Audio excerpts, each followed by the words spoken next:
Segundo bloque. Momento de entrevista. Momento de hacer foco. El investigador especialista estadounidense en educación, Brian Jensen, se encuentra de visita por la UNRN y vamos a aprovechar para consultarlo por un fenómeno que es más que interesante, que es la equidad educativa. ¿Cómo estás, Brian? Bienvenido a la Argentina y bienvenido a Foco. Gracias. ¿Cómo va la visita por Argentina, que es un poco tu casa, porque vos viviste acá? Sí, viví aquí hace 22 más años. Poder estar aquí me trae muchas memorias, no solamente de mi estancia en Santa Fe, Entre Ríos, pero de la gente que conocí, hasta los olores que siento, la comida. Anoche cené con unas empanadas y me dio mucho gusto, muchas memorias bonitas. Bien, y ahora lo estamos convidando con unos mates. Tenemos que usar uno cada uno, pues pandemia, pero bueno, si viviste en Entre Ríos, estuvo en la Mesopotamia, tiene que tener un mate. Así que acá tenemos al estadounidense que vive en Utah ahora y que ahora está en la Patagonia. Bueno, organizaciones e instituciones como la UNESCO llaman la atención acerca del fenómeno de la inequidad en la educación. ¿Qué es concretamente? ¿De qué hablamos cuando hablamos de inequidad en educación y cómo se manifiesta? Sí, en realidad usamos el término equidad en vez de igualdad, porque la igualdad borra las diferencias que existen entre los alumnos, mientras la equidad se trata de apreciar, reconocer y posiblemente integrar las diferencias estudiantiles que hay. Entonces eso habla de conocer las distintas necesidades que tienen los alumnos, desde el nivel básico hasta el nivel universitario. Y la equidad entonces se trata de reconocer y responder a las distintas necesidades que los alumnos traen. Bien, Brian es profesor de la Universidad de Brigham Young en Utah y ahí, bueno, es un estudioso justamente de las oportunidades educativas para niños, niñas de origen hispano en Estados Unidos. ¿Cuáles son estas diferentes oportunidades o diferentes condiciones que aparecen, que pueden hacer que un trayecto educativo sea distinto o no? ¿Dónde pones el ojo vos? Sí, gracias. Cuando hablamos de equidad en términos sistemáticos, tenemos que pensar en distintos niveles. Un nivel es el contenido, pues el currículum, ¿no? Cuando hablamos de currículum, las historias de quienes se aprecian y las historias de quienes se excluyen, ¿no? Entonces, en los Estados Unidos, por ejemplo, muchas veces las historias de las comunidades angloamericanos se incluyen y otros grupos se excluyen, ¿no? Ese tiene que ver por razones históricas de poder, etcétera, ¿no? Y no es muy diferente en otros países, ¿no? Entonces, pero también la equidad se trata de estructuras. Quienes acceden a la escuela desde la primaria hasta la universidad, y lo que nosotros nos enfocamos más que todo son procesos. Entonces, contenidos, estructuras y procesos. Procesos se trata de la forma de, por ejemplo, de enseñar en la clase. Cuando yo me interactúo con alumnos, pues siempre hay supuestos culturales, valores sociales. ¿Quiénes valores incluyo y quiénes valores excluyo?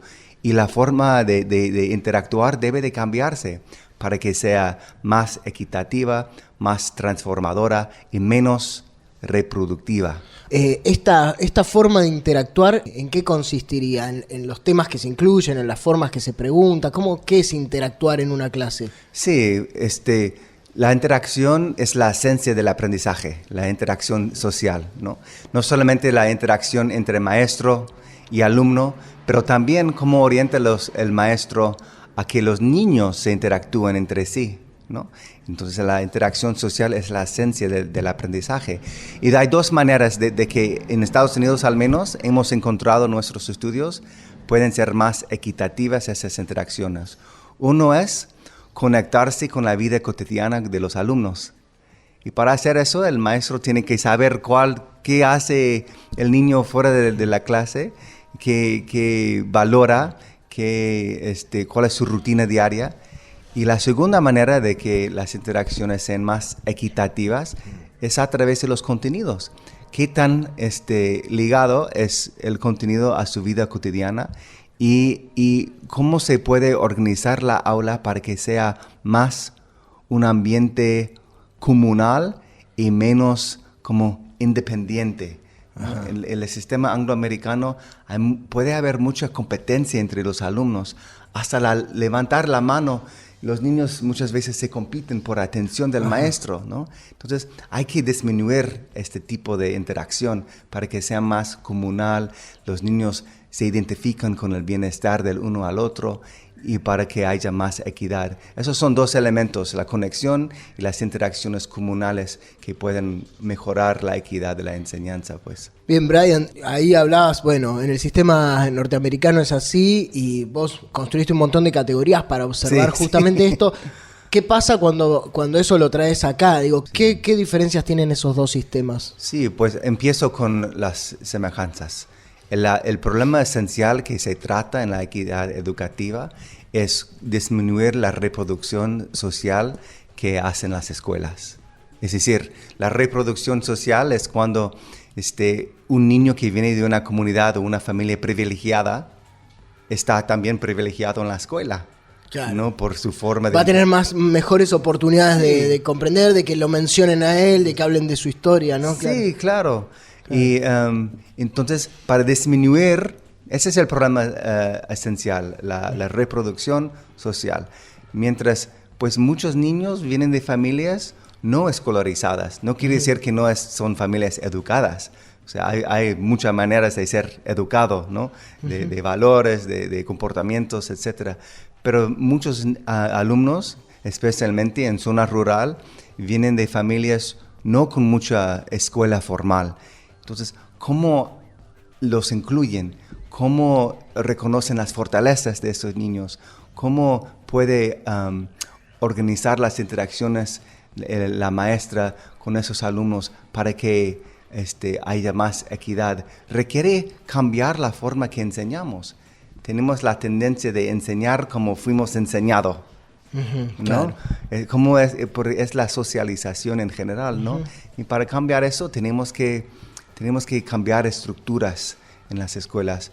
Una de esas que hemos estudiado es la forma que los maestros aprenden juntos a transformar su práctica. Y es un tema que me interesa mucho, si hay tiempo de hablarlo. ¿De qué se trataría esto? Contalo así porque está interesante, está bueno. Sí, muchas veces cuando hablamos de la equidad educativa y de tener que transformar la enseñanza, no pensamos en el bienestar del maestro.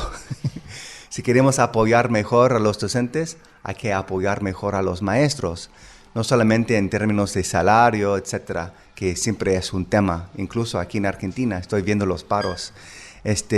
Pero los apoyos tienen que ser en términos de estructuras para que los maestros tienen tiempo semanal de congregarse en equipos pequeños y estudiar su práctica. Claro, eso pasa para todos los que damos clases en alguno de los niveles. Lo que nos damos cuenta es que me gustaría tener tiempo para evaluarme y autoevaluarme y compartir lo que hago, pero tengo tanta carga horaria que apenas tengo tiempo de planificar y corregir, no tengo tiempo de compartir, de replanificar, de reevaluar esto, entonces sigo con lo que ya hice porque es lo que me permite estar frente a una clase con el material. Y es difícil, hay que generar las condiciones para eso, ¿no? Sí, o sea, requiere voluntad política, pero no es muy difícil en términos logísticos.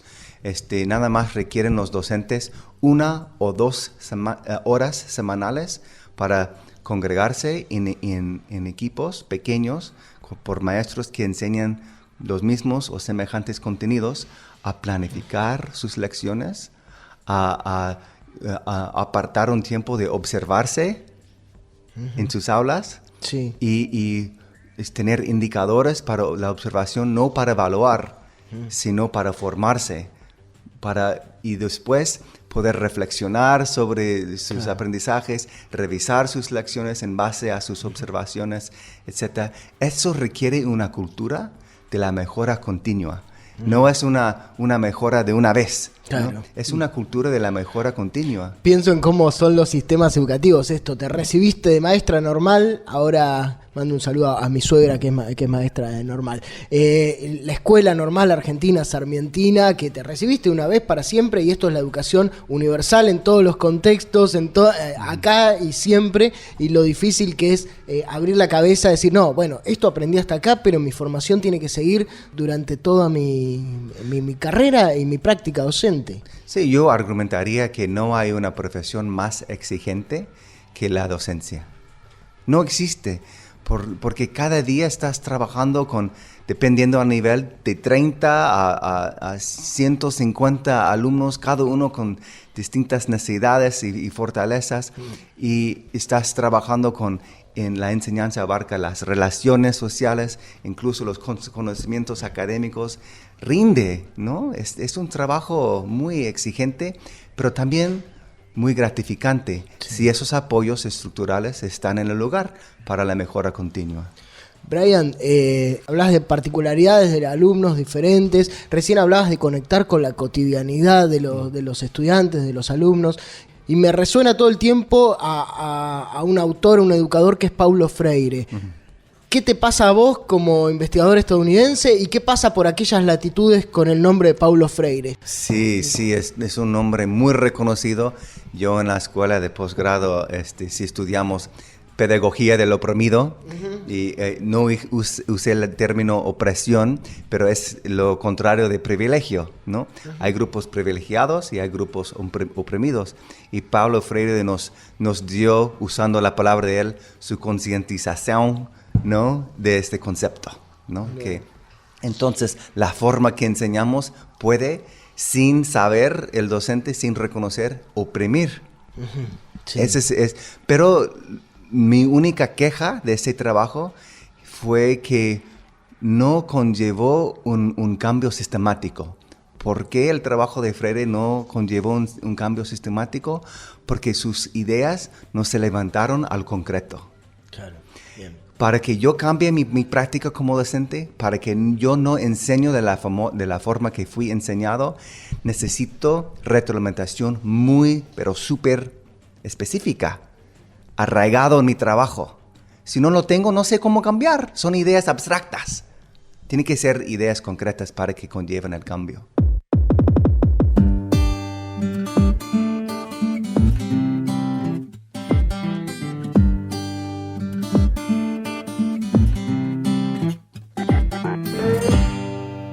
Foco.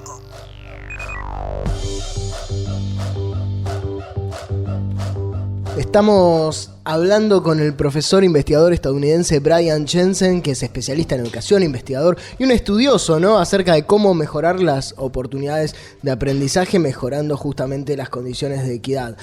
Hace poco, Brian, hablamos con otro especialista de acá, un especialista estudioso del sistema universitario argentino, que es Osvaldo Barsky, y él sostenía que nuestro sistema universitario, si bien está extendido y en apariencia accesible, hay muchos estudiantes que comienzan, pero son muy pocos los que logran concretar sus estudios. Nuestro sistema lo caracterizaba como profundamente inequitativo. ¿Y cómo se puede? Aprovecho a preguntarte, ¿cómo se puede trabajar para mejorar y promover la equidad, las oportunidades de acceso y de éxito en una carrera para estudiantes de universidades argentinas? ¿Qué se puede hacer en universidades como esta para mejorar este proceso?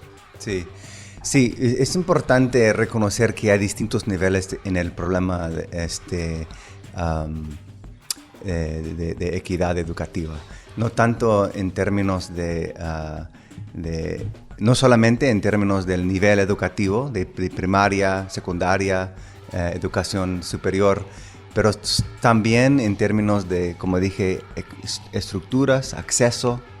Pero ya que acceden los alumnos, pues necesitan apoyos en términos de procesos, uh-huh, para poder pues llegar a terminar la carrera.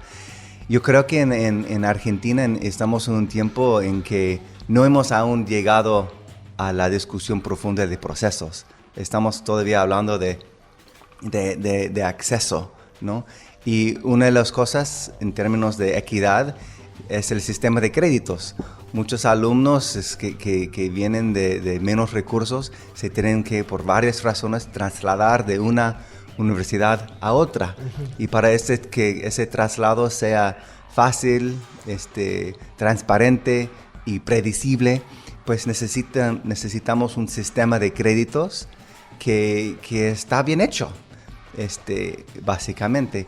Y ahora en Argentina estoy aprendiendo aquí de mis colegas de la Universidad Nacional de Río Negro, en mi estancia, que el sistema pues requiere mucha reforma, el sistema de créditos, ¿no? Entonces, puedo hablar un poco más de eso, pero es muy difícil en el sistema de créditos actual que un estudiante traslada de una institución a otra de manera Sí, fácil. pasemos un poco en limpio en la jerga académica de qué hablamos cuando hablamos de sistema de créditos, que nada tiene que ver con un crédito bancario hipotecario. Eso es la forma que tenés de alguna manera de justificar tu capital académico, ¿no? Si se quiere, que tiene que ver con el sistema de créditos. Te pregunto, computa las materias que tenés, si realizaste actividades de extensión, ¿no? O sea, todo lo que forma parte de tu haber académico dentro de una institución que vos puedas canjear en otra.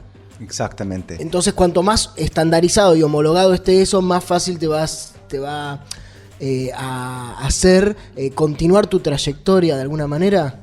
Sí, y no digo que es el único problema en relación a la equidad educativa en educación superior, pero es un punto donde comenzar, ¿no?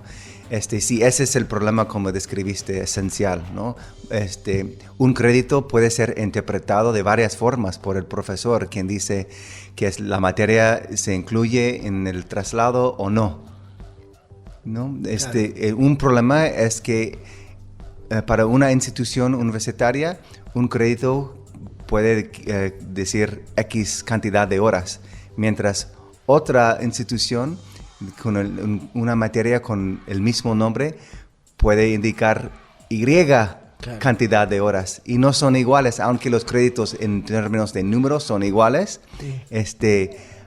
En términos de cantidad de horas del alumno, no solamente horas de aula, pero horas fuera de aula, haciendo sus tareas, haciendo sus lecturas, etcétera, pueden ser muy diferentes, y eso no se reconoce ahorita por el sistema de créditos. Es que no puedo dejar de preguntarte, si hay un sistema de créditos y un valor para esas cosas, y pienso todo el tiempo en la relación peso-dólar, digo, ¿quién pone el valor al crédito y quién valora lo que vale, valga la redundancia, y quién dice qué cosa no vale tanto? ¿En base a qué criterios? Sí, eso lo tiene que establecer pues el gobierno argentino, como es un sistema muy centralizado versus el sistema educativo de Estados Unidos está muy descentralizado, cuando las entidades estatales tienen mucha libertad de hacer sus políticas, pues. Aquí en Argentina depende mucho estoy aprendiendo con NAHUE, con el Ministerio de Educación. Ellos pues trabajando con los equipos profesionalistas. CONEAU, sí. CONEAU, gracias. Trabajando con los grupos especialistas de las carreras que hay, por todas las carreras del artículo 43, pueden establecer de una manera un sistema de créditos más transparente, más estandarizado, como dices. Bien. Bueno, el que dice todo esto es Brian Jensen, que es investigador, especialista en educación. Con él estamos acá recorriendo nuestro propio sistema educativo en los ojos de una persona que lo mira de afuera, así que siempre está bueno que te miren de afuera para poder extrañarse uno de cómo es, ¿no? Y en lo concreto, ahora, si más allá de decisiones políticas que decías, Brian, si tuviéramos que...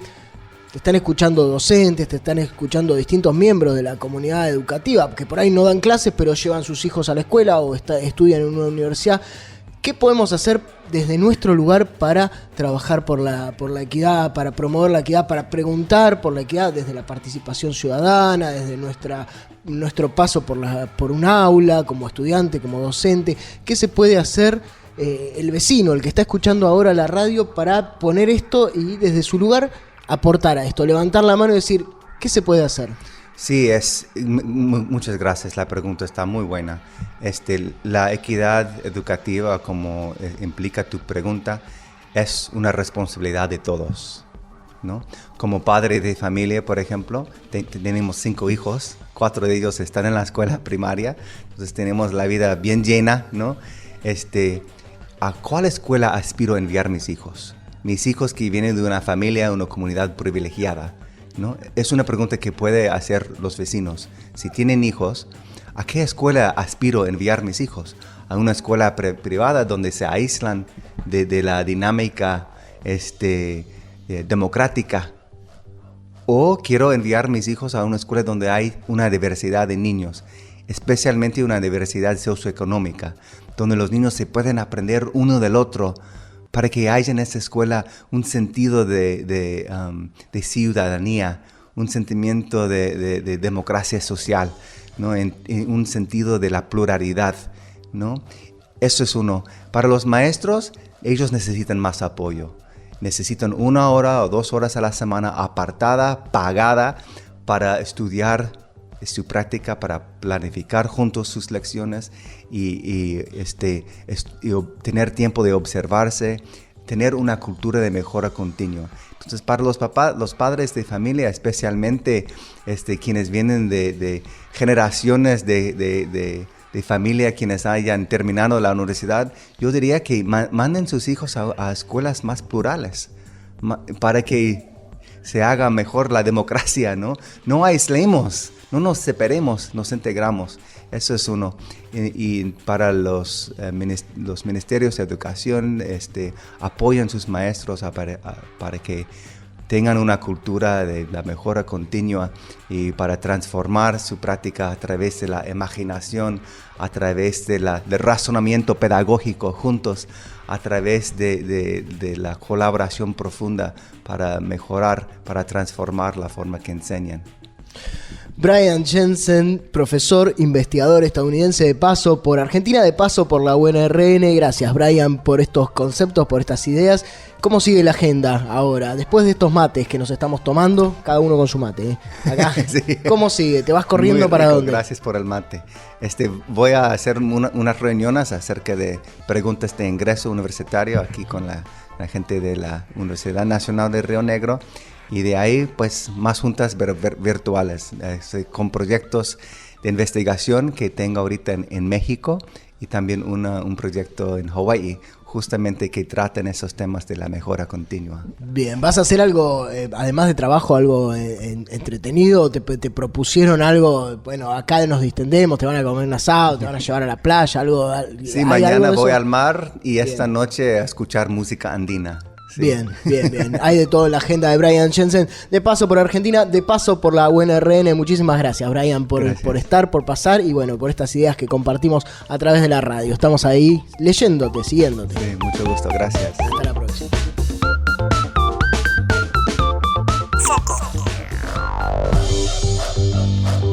Llegamos al final de este foco. Una vez más cerramos un nuevo capítulo para este programa de la Universidad Nacional de Río Negro en el aire de Radio Nacional. Qué buena estuvo la nota con Brian Jensen. Me gustó que se acercó a los estudios. Estuvimos ahí compartiendo y hablando de un tema que en lo particular me interesa mucho. Espero que a todos y todas les haya interesado por igual.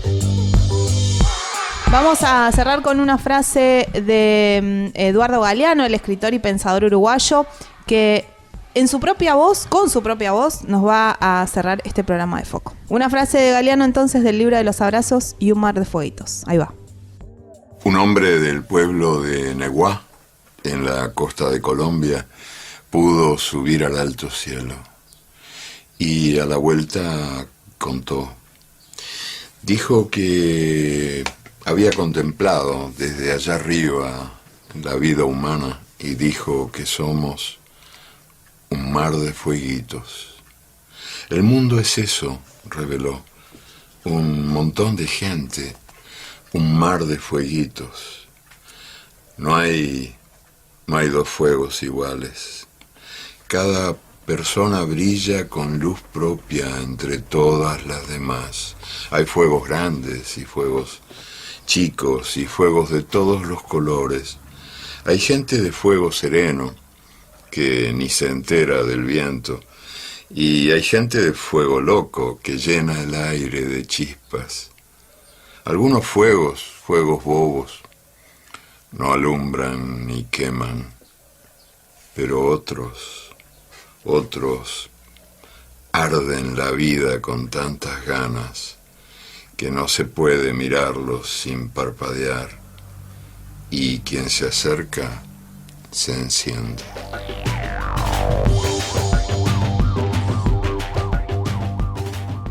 Foco. Un programa producido por la Red de Medios de la Universidad Nacional de Río Negro. Universidad Nacional de Río Negro.